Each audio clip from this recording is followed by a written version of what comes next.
देवापुर गांव के बीचों बीच राजनाथ का पुराना सा घर था। राजनाथ गरीब तो नहीं थे, लेकिन अमीर भी नहीं थे।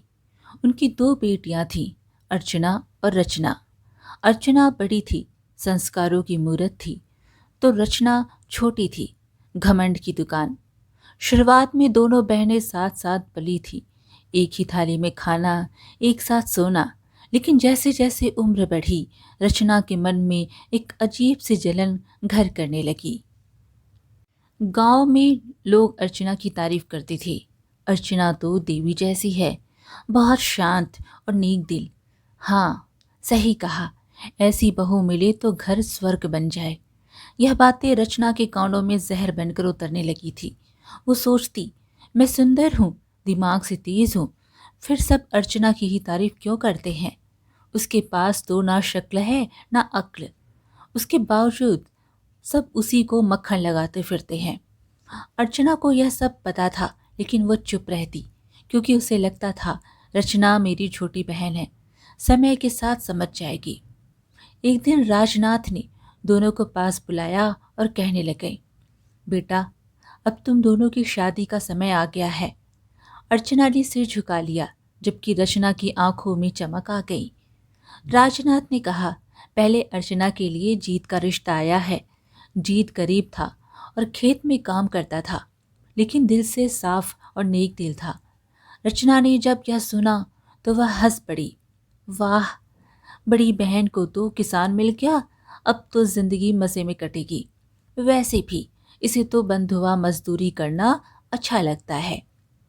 रचना की बात पर अर्चना ने कुछ नहीं कहा, जबकि राजनाथ ने कहा, हाँ, वो गरीब है, लेकिन मेहनती और ईमानदार है, और साथ ही नेक दिल भी है।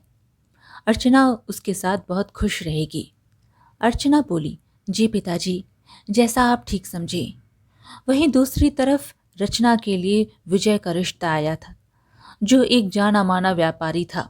पक्का मकान, नौकर चाकर, सब कुछ था उसके पास। यह सुनते ही रचना का घमंड आसमान छूने लगा। वो खुशी से बोल पड़ी, देखा पिताजी, किस्मत भी समझती है कि कौन किस लायक है। राजनाथ ने रचना को जवाब नहीं दिया, क्योंकि वह उसके रग रग से वाकिफ थे। खैर, शादी तय हो गई और जल्द ही दोनों बहनों की शादी भी हो गई। अर्चना शादी करके जीत के साथ उसके घर आ गई। जीत का घर छोटा था, छप्पर छत, एक छोटी सी टूटी सी रसोई और कुछ कुछ बोरियों में रखा अनाज। जीत ने कहा, अर्चना, मेरे पास ज़्यादा कुछ तो नहीं है, लेकिन कोशिश करूँगा कि तुम्हें कभी किसी चीज़ की कमी ना हो। अर्चना बोली, मुझे कुछ नहीं चाहिए, बस आपका साथ काफ़ी है मेरे लिए। उधर जब रचना अपने ससुराल पहुंची तो आलीशान घर और चमचमाती गाड़ियां। रचना खुशी से झूम उठी। वाह, इतनी दौलत, शोहरत, सब मेरा। अब तो मेरी ऐश ही ऐश है। अब तो अर्चना मुझसे नजर तक नहीं मिला पाएगी। इस तरह दौलत शोहरत के गुरूर ने रचना का घमंड दुगना कर दिया था। एक दिन रचना अपने ससुराल में अपनी नौकरानी से बोली, अरे सविता, इधर आ, यह मेरा कमरा ठीक से साफ क्यों नहीं किया। सविता ने कहा, लेकिन मैंने तो सुबह ही साफ किया था छोटी मालकिन। रचना गुस्से से बोली, तो क्या मैं झूठ बोल रही हूँ। नौकर हो, नौकर बन के रहो। जाओ, जल्दी से यहाँ पोछा लगाओ, और हाँ, किसी नौकर से कहो मेरे लिए नारियल पानी लेकर आए। सविता बोली, जी छोटी मालकिन, मैं अभी कर देती हूँ। इसी तरह कुछ महीने गुजर गए और तीज का त्योहार आ गया और दोनों बहनें मायके पहुंची। अर्चना ने साधारण साड़ी पहनी थी, तो रचना ने बनारसी साड़ी पहना हुआ था। उसके हाथों में रंग बिरंगी चूड़ियां और एक बड़ा सा ब्रांडेड बैग लटका हुआ था। गांव की कुछ औरतें तीज का टोटका करने आई हुई थीं। तभी रचना ने अपनी बहन का मजाक बनाते हुए कहा, और बताओ अर्चना, कैसा चल रहा है। जीजा जी खाना भी देते हैं कि नहीं। अरे मैं तो भूल ही गई, खुद खाने के लाले पड़े हुए हैं, तो तुझे कहाँ से खिलाएंगे। रचना की कड़वी बातें सुनकर अर्चना का दिल टूट गया। लेकिन अपनी बहन को नीचा दिखाकर रचना को बड़ा मजा आया। दिन ढलने पर दोनों बहनें अपने अपने घर लौट गईं। दिन गुजरने लगे। अर्चना की जिंदगी आसान नहीं थी। सुबह सूरज निकलने से पहले उठना, चूल्हा जलाना, खाना बनाना, पति जीत के साथ खेत जाना और दिन भर कड़ी मेहनत करना। शाम होते होते अर्चना थक कर चूर हो जाती थी, लेकिन उसने कभी शिकायत नहीं की। एक दिन जीत ने अर्चना से कहा, सुनो अर्चना, तुम मुझसे नाराज तो नहीं हो? क्योंकि मैं तुम्हें वो आराम की जिंदगी नहीं दे पा रहा जिसके बारे में तुमने सोचा होगा। अर्चना बोली, अरे नहीं नहीं, आप ऐसी बातें क्यों कर रहे हैं? आप जैसा इतना प्यार करने वाला पति मुझे सौभाग्य से मिला है, और मुझे क्या चाहिए? हम दोनों साथ हैं तो मुश्किल वक्त भी गुजर जाएगा। जीत ने कहा, अच्छा चलो, आज का खाना मैं बनाता हूँ, तुम बैठकर आराम करो। अर्चना ने कहा, अरे नहीं नहीं, मैं बना दूंगी। आप कैसे बनाएंगी? जीत बोला, क्यों? मैं क्यों नहीं बना सकता? आज मैं अपनी प्यारी सी पत्नी को अपने हाथ से बनाकर खाना खिलाऊंगा। तुम बस बैठो और आराम करो। इस तरह जीत ने चूल्हा जलाया, खाना बनाया और उसके बाद अपने हाथों से अर्चना को खाना भी खिलाया। एक तरफ जहां जीत अपनी पत्नी अर्चना से बहुत प्यार करता था, तो वहीं दूसरी तरफ रचना का पूरा ऐशो आराम मिल रहा था। लेकिन एक चीज की कमी उसे खलने लगी थी, और वो था पति का प्यार और इज्जत। एक रोज जब रचना नहाकर बाहर आई तो सिर पर पल्लू रखना भूल गई। तभी उसकी सास ने उसे देख लिया और उससे कहने लगी, अरे, मायके से कुछ सिखाया नहीं गया क्या? घर में बहू कैसे रहती है, उसके तौर तरीके पता ही नहीं है तुम्हें? अरे तू अब लड़की नहीं रही, इस घर की बहू बन चुकी है। कम से कम इसकी मर्यादा का ख्याल तो रख। रचना को बुरा लगा। उसने धीरे से कहा, माफ कीजिए मम्मी जी, गलती हो गई, आगे से ध्यान रखूंगी। रचना की सास बोली, अरे क्या खाक ध्यान रखेगी? पता नहीं इन्होंने क्या देखकर तुझ जैसी 2 कौड़ी की लड़की से मेरे फूल जैसे बच्चे की शादी कर दी। गरीब गंवार कहेंगी। अपनी सास की बात सुनकर रचना का दिल टूट गया। उसने जो ऐशो आराम सोचा था वो तो उसे मिला था, लेकिन उसके बदले में उसके हक का प्यार और इज्जत उससे छीन गई थी। शुरुआत में रचना की जिंदगी किसी रानी से कम नहीं थी। रेशमी साड़ियाँ, गहने कपड़े, नौकर चाकर। लेकिन धीरे धीरे उसे एहसास होने लगा कि पति के प्यार के बिना यह सब चीज़ें अधूरी हैं। रचना का पति विजय दिन भर दुकान में रहता, शाम को घर आता थका हुआ और सीधे ही खाना खाकर सो जाता। इससे परेशान होकर एक दिन रचना ने कहा, तुम मेरे लिए समय क्यों नहीं निकालते? विजय ने रचना की बातें सुनकर बड़े ही सख्त आवाज में जवाब दिया, औरत हो, औरत बन के रहो, ज्यादा सवाल जवाब मत किया करो। तुम्हें सारा ऐशो आराम मिल रहा है, यही बहुत है। रचना, जिसे अपने हुस्न पर गुरूर था, वो विजय की बात सुनकर चकनाचूर हो गया। खैर, कुछ और दिन ऐसे ही गुजर गए और एक दिन खबर आई कि विजय का एक बड़ा सौदा डूब गया। कारोबार में बड़ा भारी नुकसान हो गया। विजय ने अपनी माँ से कहा, माँ, दुकान में बहुत बड़ा नुकसान हो गया है। जो बड़ा ऑर्डर आया हुआ था वो अचानक से क्लाइंट ने मना कर दिया। उस पर हमने कर्ज लेकर भारी निवेश कर दी थी। अब हम बुरी तरह से कर्ज में डूब चुके हैं। बेटा तो चिंता मत कर, जल्द ही सब ठीक हो जाएगा। व्यापार में तो उतार चढ़ाव होती रहती है। ऐसे ही कुछ दिन गुजर गए और विजय की दुकान पर कर्ज बढ़ने लगा। लोगों ने उधार समय पर वापस नहीं किया। विजय का बहुत पैसा फंस गया और रचना की सास का व्यवहार भी रचना के लिए बदल गया। एक तीखे स्वर में रचना की सास बोली, बहू, अब श्रृंगार कम करो, हालात को समझो, इन गहने जेवरात को मुझे दे दो, ज़रूरत में काम आएंगी। इस तरह रचना ने अपने सारे गहने उतार कर अपनी सास को दे दिए। जो रचना एक रानी की तरह रहती थी, इसके हालात अचानक से एक नौकरानी जैसे हो गए थे। उधर जीत ने एक नया फैसला लिया। उसने कहा, अर्चना, अब हम सिर्फ फसल पर नहीं जी सकते, हमें कुछ और भी करना होगा। अर्चना ने भी जीत की हिम्मत बढ़ाई। जी, जैसा आप सही समझें, मैं आपके हर फैसले में आपके साथ हूँ। जीत बोला, तो फिर ठीक है अर्चना, मैं शहर में एक छोटी सी दुकान किराए पर ले लेता हूँ। हम खेत में ताज़ा फल सब्जियाँ उगाकर वहाँ बेचा करेंगे। इससे हमें मंडी से 10 गुना मुनाफा होगा। अर्चना ने कहा, बहुत अच्छा विचार है जी, मैं आपके साथ हूँ, हम दोनों मेहनत करेंगे। इस तरह दोनों ने मिलकर सब्जियां उगाना शुरू किया और जीत ने उन्हें मंडी में बेचने की जगह शहर में जाकर बाजार में ले जाकर बेचने लगा। एक शाम जीत सब्जियां बेचकर वापस घर आया और अर्चना से बोलने लगा, अरे सुनो अर्चना, बाहर तो आओ। जीत की आवाज़ सुनकर अर्चना घर से बाहर आई तो उसने देखा कि जीत के हाथ में कुछ बैग लटके हुए थे। अर्चना ने पूछा, अरे क्या हुआ, आप बहुत खुश लग रहे हो। जीत ने कहा, अरे बात ही कुछ ऐसी है अर्चना, तुम्हें पता है, आज आज मैं 12,000 की सब्जियां बिक गई। अगर ऐसे ही रहा तो जल्द ही हम अमीर हो जाएंगे।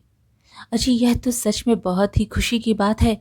अगर रोज ऐसे ही कमाई होने लगी तो हम हर महीने 3 लाख तक कमा लेंगे। हाँ अर्चना, यह सब तुम्हारी वजह से ही हो पाया है। अगर तुम मेरे साथ ना होती तो शायद ही यह कभी मुमकिन हो पाता। अजी यह भी कोई कहने की बात है, आपकी पत्नी हूँ और आपके हर फैसले में आपके साथ हूँ। अच्छा यह सब छोड़िए, यह बताइए आपके हाथों में यह क्या है। पहले अंदर तो चलो, सब बताता हूँ। इस तरह दोनों घर के अंदर जाते हैं और जीत वो बैग अर्चना के हाथ में देते हुए कहता है, अर्चना, यह मेरी तरफ से तुम्हारे लिए पहला उपहार। जब अर्चना ने बैग खोलकर देखा तो उसमें 2 सुंदर सुंदर साड़ियाँ रखी हुई थी। अजी ये तो बहुत सुंदर साड़ियाँ हैं, क्या मेरे लिए है। जीत ने मजाक से कहा, नहीं, पड़ोस वाली के लिए है। यह सुनकर अर्चना के चेहरे पर हल्का सा गुस्सा झलक आया। ठीक है, फिर उसे ही जाकर दे दीजिए, मुझसे बात मत करिए। जीत हंसते हुए कहा, मेरी फूलमती, मजाक कर रहा हूँ, यह सब तुम्हारे लिए है। हमारी नजरें आपके अलावा किसी को देख सकती है क्या। हाँ, यह सुनकर अर्चना मुस्कुरा देती है। इस तरह जीत की धीरे धीरे अच्छी खासी कमाई होने लगी। अर्चना ने पैसों का हिसाब रखना शुरू कर दिया। उसने एक एक रुपया बचाया। गरीबी अभी भी थी, लेकिन किसी चीज का डर नहीं था, क्योंकि अब उनकी कमाई उनकी दैनिक जरूरतों से काफी ज्यादा होने लगी थी। कुछ दिन बाद जब दोनों बहनों की माँ की बरसी थी तो दोनों बहनें अपने पिता के घर आई। इस बार दोनों ने ये सादी सी साड़ियाँ पहनी हुई थी। राजनाथ अपनी बेटियों को देखकर बहुत खुश हुए। अरे बेटा, कैसी हो तुम दोनों। रचना बोली, मैं एकदम ठीक हूँ पिताजी, मुझे क्या होगा, लेकिन अर्चना का पता नहीं, सारा दिन मजदूरी करके तो इसका बुरा हाल हो जाता होगा।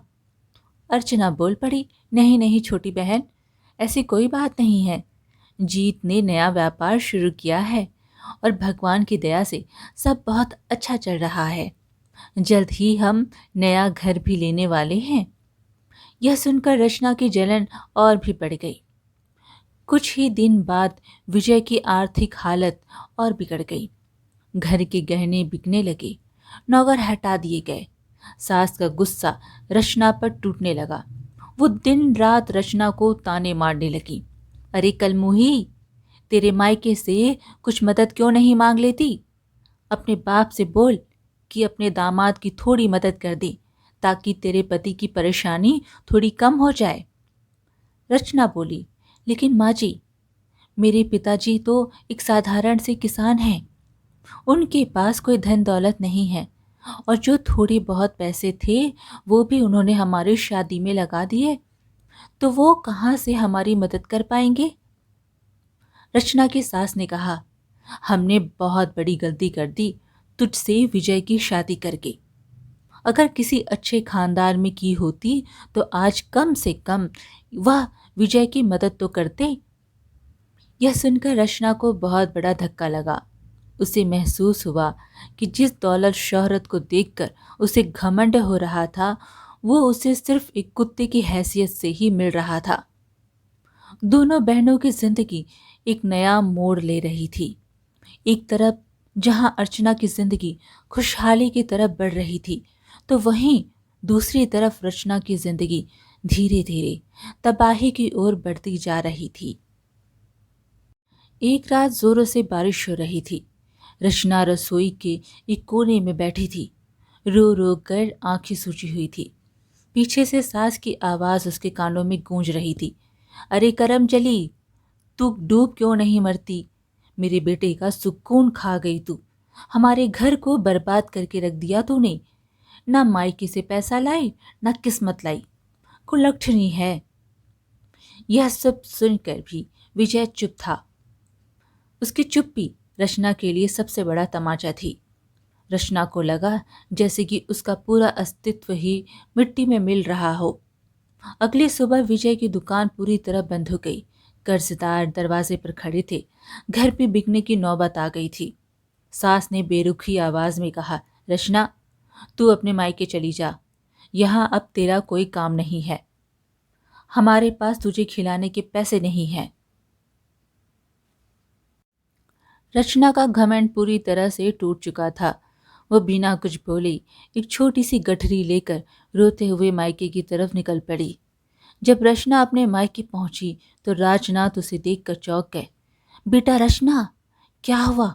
तू अकेली क्यों है? और तेरी आंखों में आंसू? क्या हुआ मेरी बच्ची? अपने पिता की आवाज सुनते ही रचना फूट फूट कर रोने लगी। पिताजी, मैं हार गई।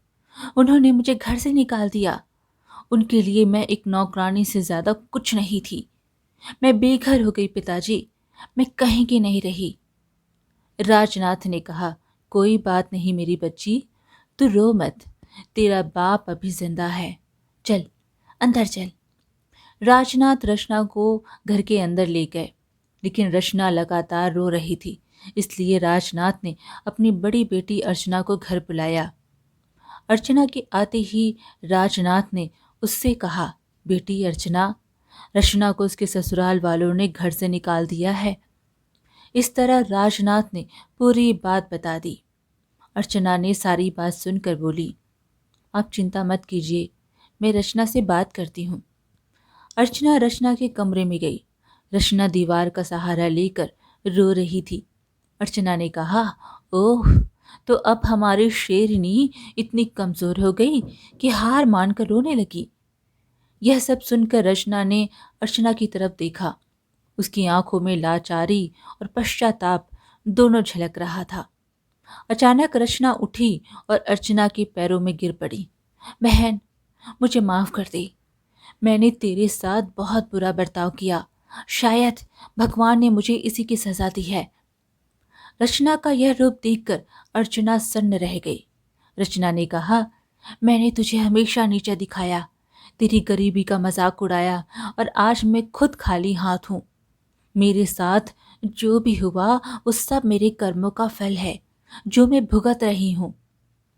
अर्चना ने धीरज बांधते हुए रचना को उठाया और बोलने लगी, रो मत बहन। बहनें तो आपस में लड़ती हैं, झगड़ती हैं, लेकिन इसका मतलब यह तो नहीं कि तू हम एक दूसरे से अलग हैं या नफरत करते हैं। चल, अब रोना बंद कर। रचना बोली, नहीं बहन, मुझे समझ आ गया है, पैसा नहीं, इंसान बड़ा होता है। यह सब सुनकर अर्चना की आंखों से आंसू बह निकले। उसने रचना को गले से लगा लिया। अरे पागल, बहनें माफी नहीं मांगती, एक दूसरे को संभालती हैं। चल अब रोना बंद कर, वरना मार खाएगी बड़ी बहन से। फिर इस तरह रात गुजर गई। अगले दिन अर्चना ने जीत से बात की। जीत जी, मैं चाहती हूँ कि रचना हमारे साथ काम करे। इससे वह यह सब भूल पाएगी और जिंदगी में आगे बढ़ पाएगी। जीत ने बिना सवाल पूछे कहा, ठीक है अर्चना, जैसा तुम चाहो। रचना तुम्हारी बहन है, इसका मतलब वो मेरी भी छोटी बहन है। रचना जीत और अर्चना के साथ मेहनत करने लगी। सुबह जल्दी उठना, खेत जाना, खेत में पानी देना, सब्जियां तोड़ना, निराई गुड़ाई करना और जीत के साथ शहर जाकर दुकान पर सब्जियां बेचना। रचना के हाथ छिल गए, कमर दुख गई और एक दिन रचना ने रोते हुए कहा, मैं यह सब नहीं कर सकती। अर्चना, मुझसे नहीं हो पाएगा। मैं तुम्हारी जितनी मजबूत नहीं हूं। रचना की बात सुनकर अर्चना ने शांत स्वर में कहा, हिम्मत मत हारना रचना, मैंने भी सीखा था, तू भी सीख जाएगी और एक दिन कामयाबी तेरे कदम चूमेगी। इसी तरह दिन बीतने लगे। रचना ने अर्चना और जीत के साथ काम करके कुछ पैसे इकट्ठे किए और खुद का एक ढाबा खोलने का निश्चय किया। जीत और अर्चना ने रचना का साथ दिया और जल्द ही रचना और अर्चना ने मिलकर शहर के बीचों बीच एक ढाबा खोल लिया। ढाबा बहुत अच्छा चलने लगा और जल्द ही रचना और अर्चना दोनों का नाम मशहूर हो गया। एक दिन विजय राजनाथ के घर आया। नमस्ते पिताजी, रचना कहाँ है? राजनाथ ने कहा, अब तुझे रचना से क्या काम है? उसे इतना दिया दुख काफी नहीं था क्या, जो तू फिर से चला आया जले पर नमक छिड़कने? विजय बोला, ऐसा मत बोलिए पिताजी, मुझसे बहुत भारी गलती हो गई है। मैं रचना को वापस अपने साथ ले जाने आया हूँ। मैं इतनी परेशानियों के बीच क्या सही है और क्या गलत समझ ही नहीं पाया। राजनाथ ने कहा, बेटा, जो इंसान सही गलत ना समझ पाया इसलिए मेरी बेटी को छोड़ दिया, तो उस इंसान के साथ मैं अपनी बेटी को दोबारा कैसे भेज दूं?